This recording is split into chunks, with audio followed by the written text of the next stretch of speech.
अब जैसे मान लेते हैं कि एक नंबर है आपके पास 1 plus 2 plus 3 plus 4 plus and so on plus 29 है। तो लास्ट नंबर इसका n जो है वो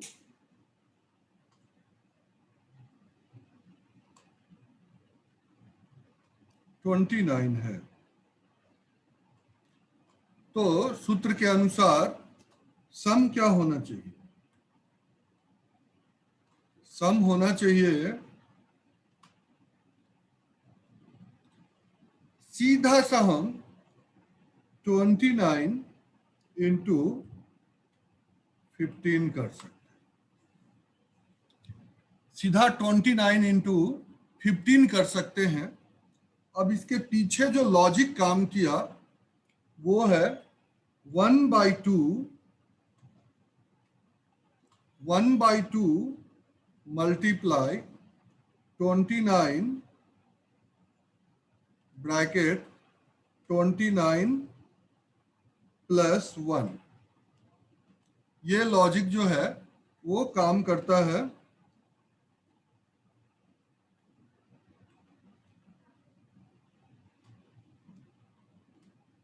यहां पर। ठीक है,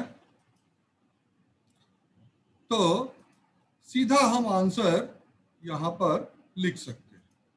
क्या आएगा देखिए,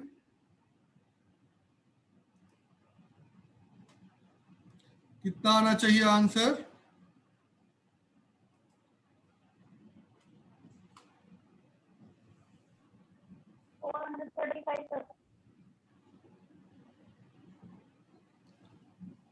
435। तो ओरली भी हम आंसर दे सकते हैं, तो ज्यादा मुश्किल होता नहीं है, इनको कर सकते हैं। खैर आगे बढ़ते हैं। यहाँ पर उदाहरण जो है एक ऐसे दिया हुआ था और मैं भी उदाहरण एक अपने अलग तरह से दे दिया हूं, देख सकते हैं। 1 से 10 तक के सम को 1 से 10 तक की संख्याओं का योग आपके सामने है।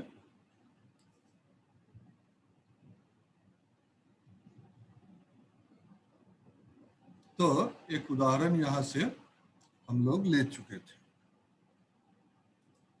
ये किसका आ गया? फॉर डॉक्टर सोनिया गुप्ता का आंसर आ गया, बहुत अच्छा। हाँ, आगे इस पर कुछ प्रश्न भी करेंगे, लेकिन अभी थोड़ा सा चीजों को और आगे बढ़ाते हैं।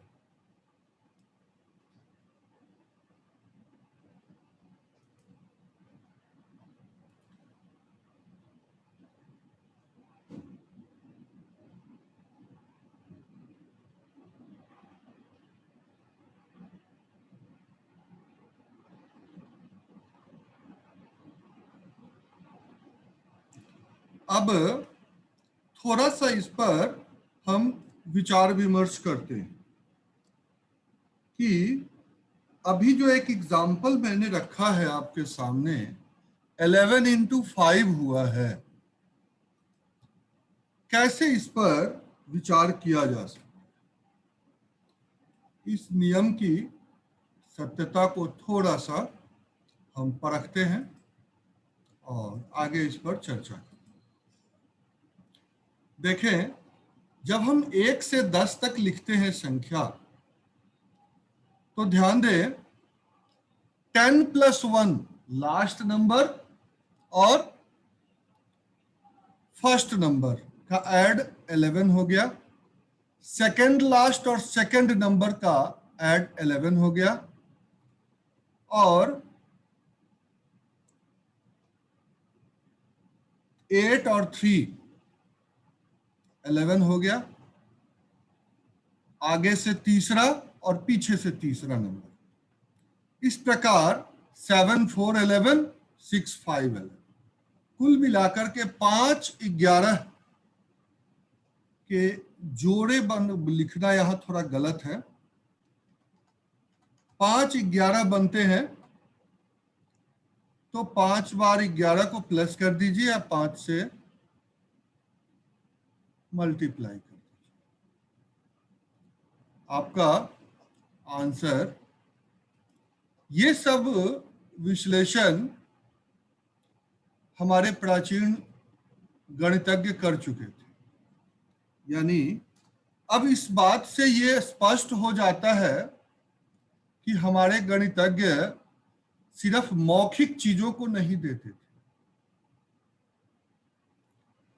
एक जगह मैं पढ़ रहा था तो वहां पर कुछ प्राचीन शिक्षा पद्धति के विषय में चर्चा हो रही थी। उसमें एक गुरु कहता है कि शिक्षा किस तरह की होनी चाहिए। तो एक गुरु से आशा होती है कि वो अपने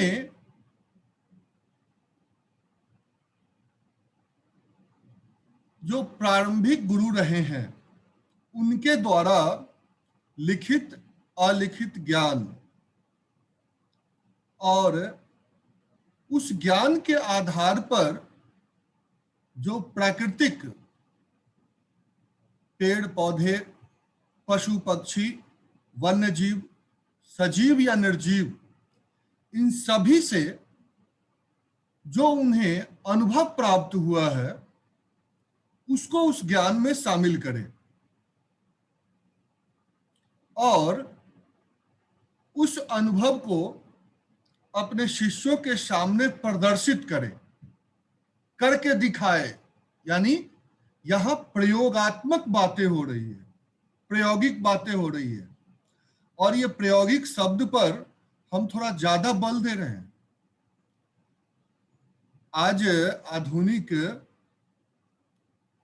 युग में हम लोगों पर यह आक्षेप लगता है कि हमारे जो ज्ञान विज्ञान है, जो गणित है, वो प्रैक्टिकल नहीं है। आप अक्सर मैथमेटिशियन को जो पाश्चात्य संस्कृति से प्रेरित हैं उन्हें यह कहते हुए सुनते होंगे कि हमारे जो ज्ञान विज्ञान है वो प्रैक्टिकल नहीं है, वो थ्योरेटिकली लिख दिया गया है।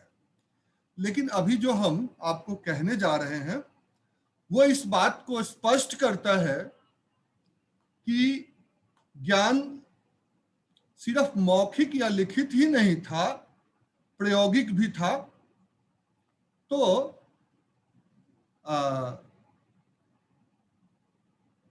हमारे प्राचीन में बहुत बड़े एक रसायन शास्त्री हुए थे जिनका नाम था नागार्जुन। रस रत्नाकर, रसायणव जैसे ग्रंथ जो है उनके द्वारा लिखा गया था। उन्हीं के समकालीन एक राजेंद्र कुछ करके नाम था, पूरा नाम अभी मुझे ध्यान नहीं है, उनका ही एक युक्ति है। उन्होंने भी रसायन विज्ञान पर काफी सारे ग्रंथ की रचना की थी। तो उन्होंने रसायन विज्ञान के विषय में यह वक्तव्य दिया था और कहा था कि जो हमारे अपने गुरुओं से ज्ञान प्राप्त हुआ है उस ज्ञान का प्रकृति, पेड़ पौधे, पशु पक्षी, सजीव तथा निर्जीव के साथ सामंजस्य बिठाते हुए हमें अपने शिष्यों के सामने उसे प्रदर्शित करना है और अपनी देखरेख में, स्पष्ट शब्दों को सुनिएगा जरा, मैं बिल्कुल उनके शब्द बता रहा हूं, अपनी देख रेख में बच्चों से भी ऐसा करने के लिए प्रेरित करना। वास्तव में शिक्षा यही है। और एक बार जब प्रयोग करके शिक्षक दिखा दे तो उस प्रयोग को शिष्य आगे बढ़ाए, उसे खुद एक बार करके देखे और बाकी ज्ञान को भी, शिक्षक के ज्ञान को प्रयोग के आधार पर परखे और तर्क करे, विचार करे कि जो ज्ञान हमें मिल रहा है वो कितना उपयुक्त है, क्या वो प्रायोगिक दृष्टिकोण से सही है या नहीं। तो ये उस समय के वक्तव्य थे। और खास तौर से रसायन विज्ञान, केमिस्ट्री शब्द आप लोगों ने जरूर सुना होगा। रसायन विज्ञान के लिए ऐसा कहा गया है जिसमें प्रैक्टिकल थोड़ी ज्यादा होती है। तो आप अंदाजा लगा सकते हैं कि हमारे ज्ञान विज्ञान का स्तर कितना उच्च रहा होगा, कितना प्रायोगिक रहा होगा। और आज हम ही पर यह आरोप लगता है कि हमारे ज्ञान जो है वो प्रायोगिक नहीं। चलिए खैर कोई बात नहीं। अब थोड़ा सा आगे बढ़ते हैं अपने चीजों को और देखते हैं कि यहां से थोड़ा सा आगे बढ़े तो श्रीधराचार्य के एक सूत्र की तरफ आते हैं।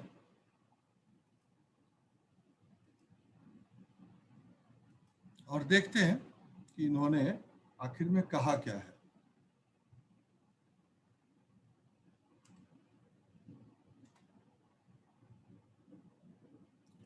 समझेंगे एक एक करके।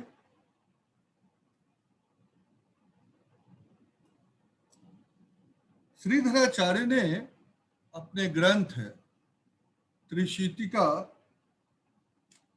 के 11वें सूत्र के माध्यम से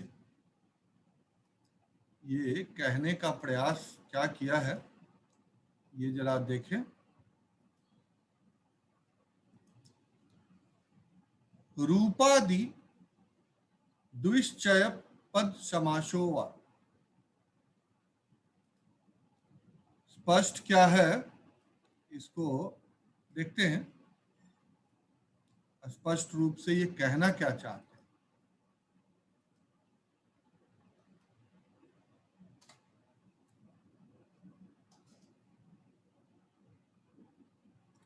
कहना क्या चाहते हैं इसको थोड़ा हम लोग समझें।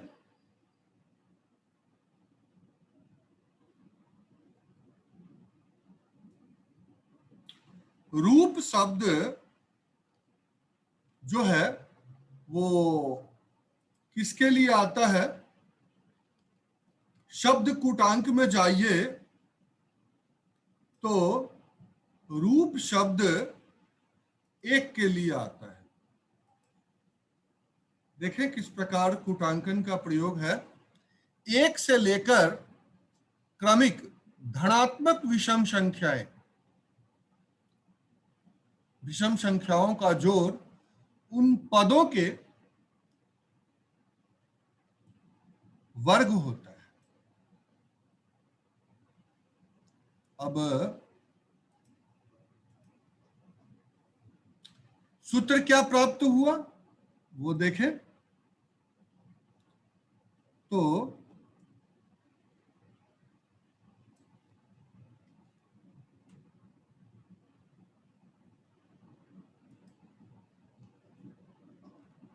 मैं प्रयास किया हूं कि आपको स्पष्ट तौर से चीजों को सामने रखा जाए।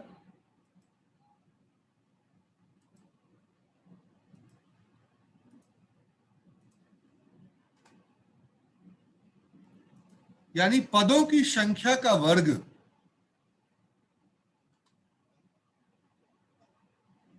ऐसा स्पष्ट है। ये सूत्र आप आज पढ़ते भी हैं, लेकिन देखें ये कहाँ से आया है।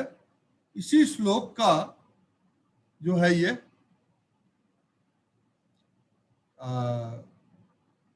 श्रीधराचार्य ने अपने सूत्र के माध्यम से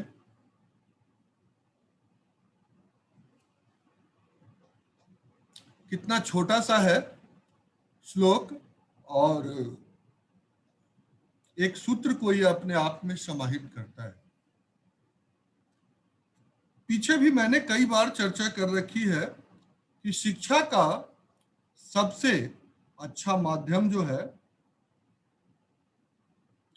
वो काव्यात्मक स्वरूप ही है। कविता के फॉर्म में अगर शिक्षा दी जाए तो सबसे ज्यादा उपयुक्त मानी जाती है।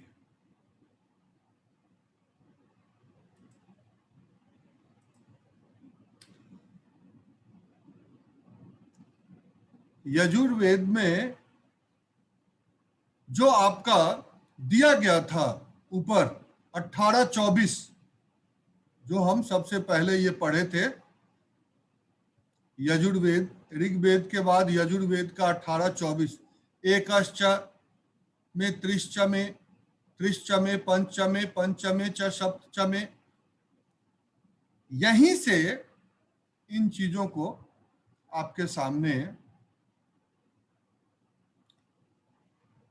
अनुसार 1, 3, 5, 7, 9 कुल कितने पद है? 5, तो इनका स्क्वायर कर दें, यानी इस टोटल का सम जो होगा वो 25 होगा।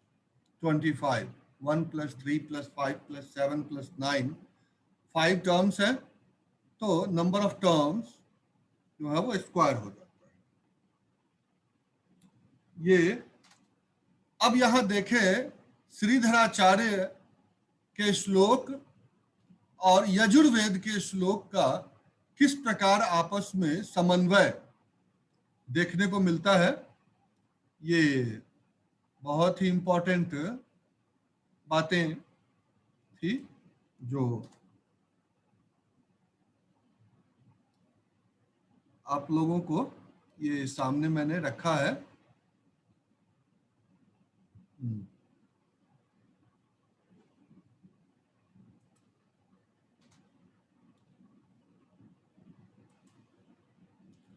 अब कुछ और चीज देखते हैं।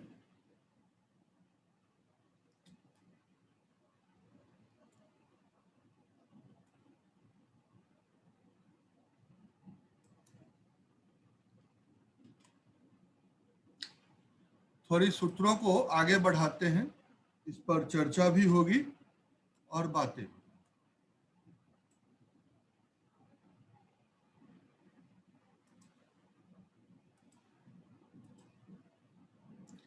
कहता है एक से एक आगे से युक्त होकर क्रमिक संख्याओं को जोड़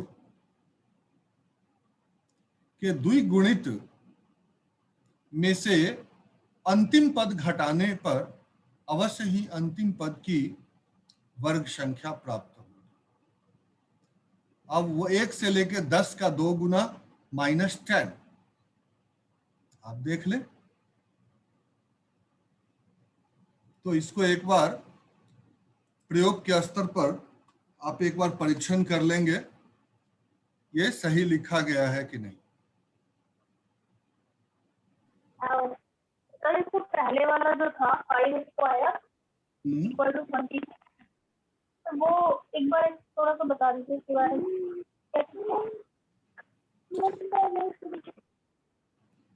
यहां पर एक चीज समझें, यहां देखें 1 से जो ऑड नंबर शुरू होते हैं, हम थोड़ा सा इसको आपको मॉडर्न पॉइंट ऑफ व्यू से देखते हैं। 1 जो है का सम क्या होगा? 1 ही होगा। और ये 1 जो है वो 1 का स्क्वायर है, संख्या 1 है तो ये 1 का स्क्वायर। कोई दिक्कत है? अब आते हैं आगे। देखिए 1 + 3 यानी क्या आएगा? 4 आएगा। टोटल कितनी संख्याएं हैं इसमें? 2 संख्याएं हैं तो ये 2 का स्क्वायर हो जाएगा। 2 का स्क्वायर 4 होता है और यहां 4 आया, यानी जितने नंबर ऑफ टर्म्स हैं उसका 1 + 3 + 5, 3 संख्या है, इसको प्लस करिए 9 आ जाएगा। और 9 कैसे आना चाहिए? तो 3 संख्या है तो 3 का स्क्वायर कर दी।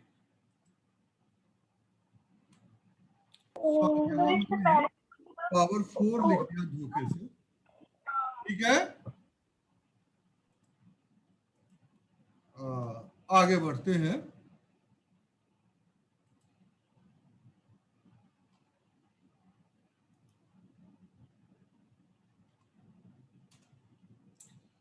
वन + 3 + 5 + 7, इनको प्लस करिए, क्या आएगा? 16 आएगा। और ये किसका स्क्वायर 16 होता है? 4 का स्क्वायर होता है। और टोटल नंबर ऑफ टर्म्स कितने हैं? 4 है। तो इसी प्रकार देखें 1 3 5 7 9 कुल कितनी संख्या है? 1 2 3 4 5। जितनी संख्या 5 पद है तो 5 का स्क्वायर 25 हो। ठीक है। और कुछ इस पर चर्चा करनी है या आगे बढ़ें? ठीक है। 4 की पावर 4 लिखा गया है, 4 की पावर 2 है। हाँ, 4 की पावर 4 लिखा गया है फिर से। अच्छा, आपकी आवाज थोड़ी कट रही है, स्पष्ट नहीं हो रही है, कट कट की आवाज आ रही है, शायद नेटवर्क प्रॉब्लम है।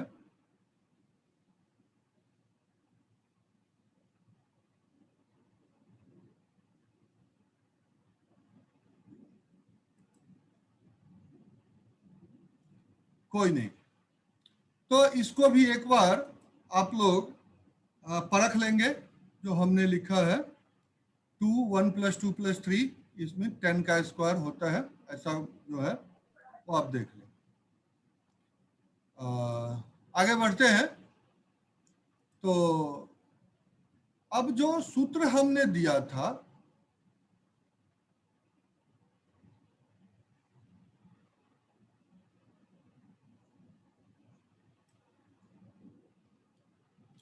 उस पर चर्चा होगी। क्या सूत्र था और क्या बातें, जरा देखें।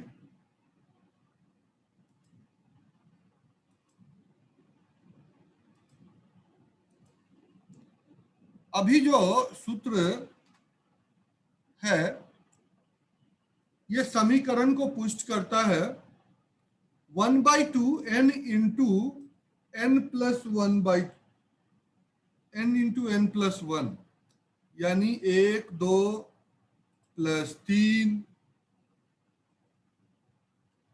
प्लस, तो n इंटू n + 1 और 2 से मल्टीप्लाई कर दीजिए 1 + 2 + एंड सो ऑन n तक को, तो क्या हो जाएगा? n² + n = 2 multiply 1 + 2 + and so on n तक। और इस प्रकार से आप देखें एन स्क्वायर जो है वो आ जाता है। तो उसकी पुष्टि इसको आप लोग एक बार अपने विवेक से भी परख लेंगे कि यहाँ जो मैंने बात लिखी है वो सही है या नहीं।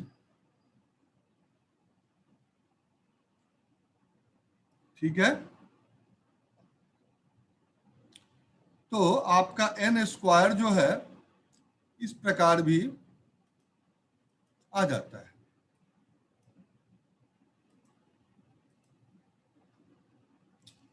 ठीक है,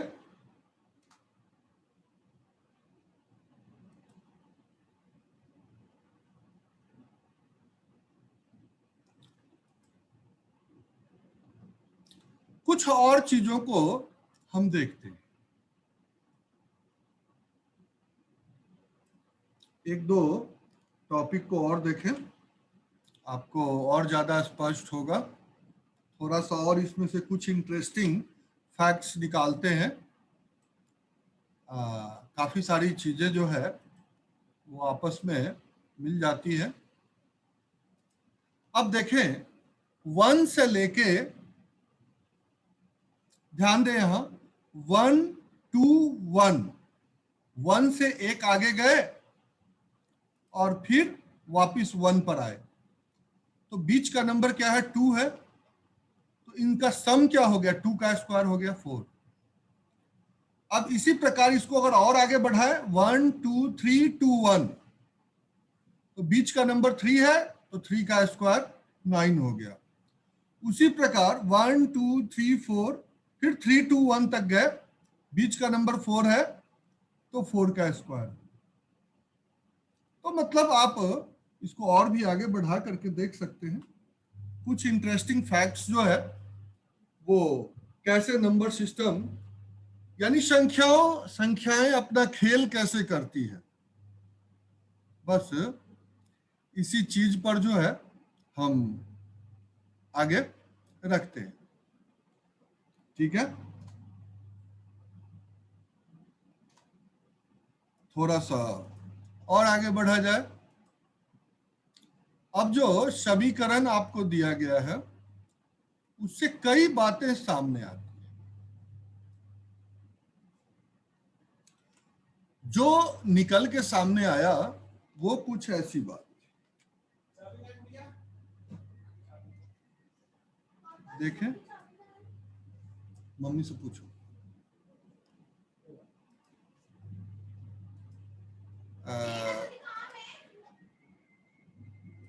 ये देखें, जो इससे रिजल्ट हमारे पास सामने आया, जैसे 1 2 3 4 ये है आपका, ये हो गया एक फॉर्मूला बन गया n into N plus 1/2।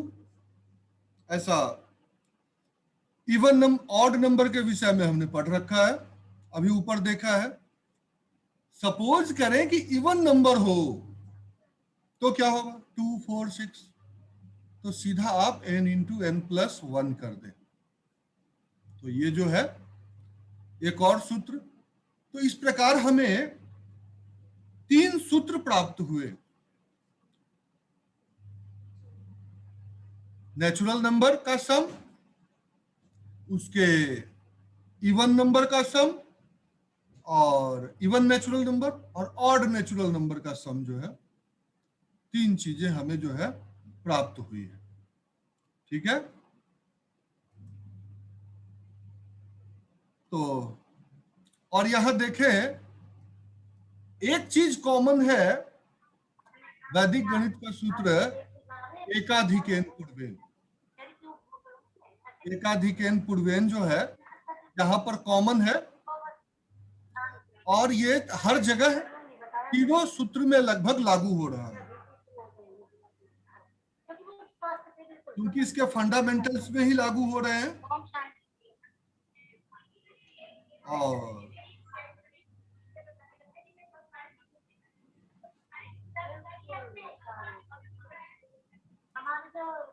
Sir इससे पहले की एक स्लाइड दिखा दीजिए। एक मिनट, एक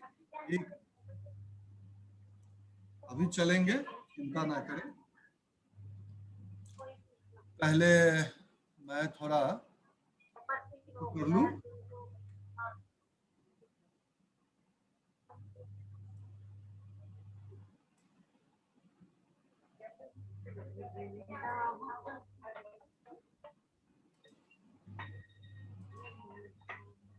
आपके लिए एक्सरसाइज तैयार कर रखा हूं ना, वो तो पहले दे दूं।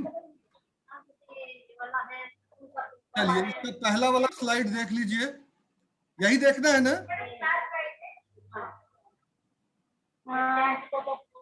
Yes sir.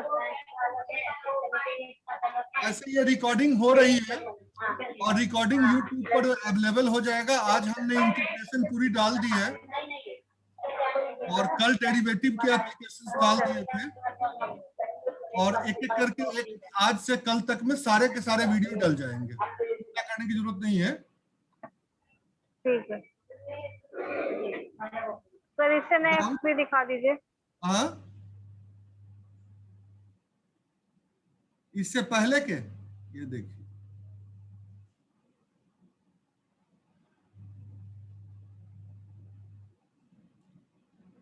आज जहां से काम शुरू किया है आप डायरेक्ट देखें। क्या सर? आज जहां से काम शुरू किया है वहीं से आपको दिखाते हैं। ये देखिए 20 तारीख का आज काम शुरू किया है, थर्ड डे है आज। नंबर सिस्टम को ऋग्वेद के एक श्लोक से शुरू किया था। 22 की है।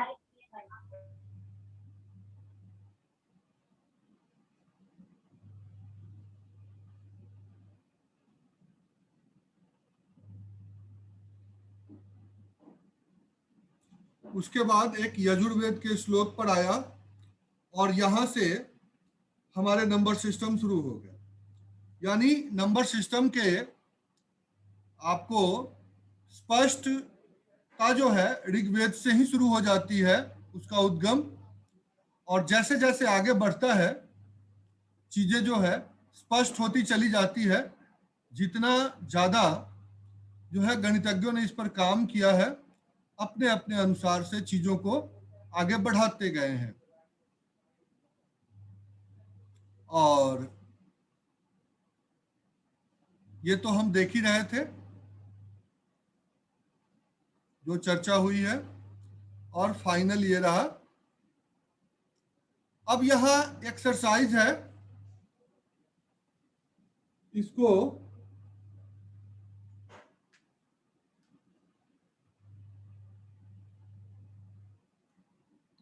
करना है क्वेश्चन को।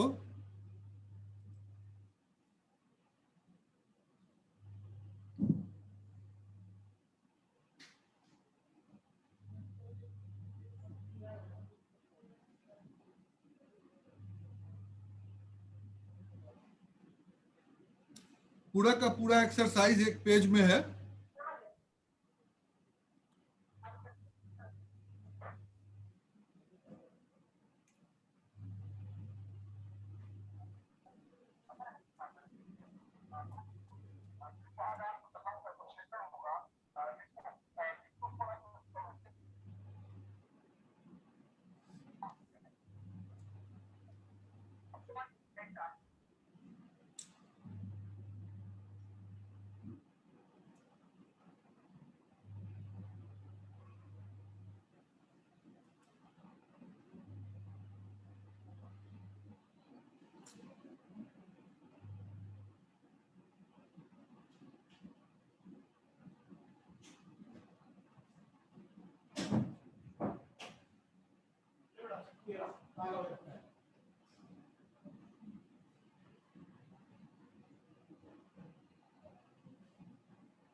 बढ़िया, doctor Sonia Gupta. Question number डाल दीजिएगा, किस क्वेश्चन का आंसर दे रहे हैं। एक आया 136, ये किस क्वेश्चन का आंसर है, वो डालते रहिए। फर्स्ट वाले का। अच्छा अच्छा, अब 1 मिनट समय बचा हुआ है, बहुत अच्छा। सर क्वेश्चन नंबर 3 ठीक है? देख लीजिए, आप कसौटी पर देखिए, अगर सही होता है तो।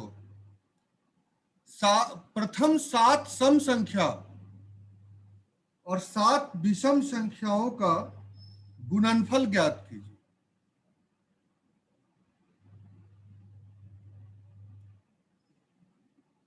प्रथम 7 सम संख्याओं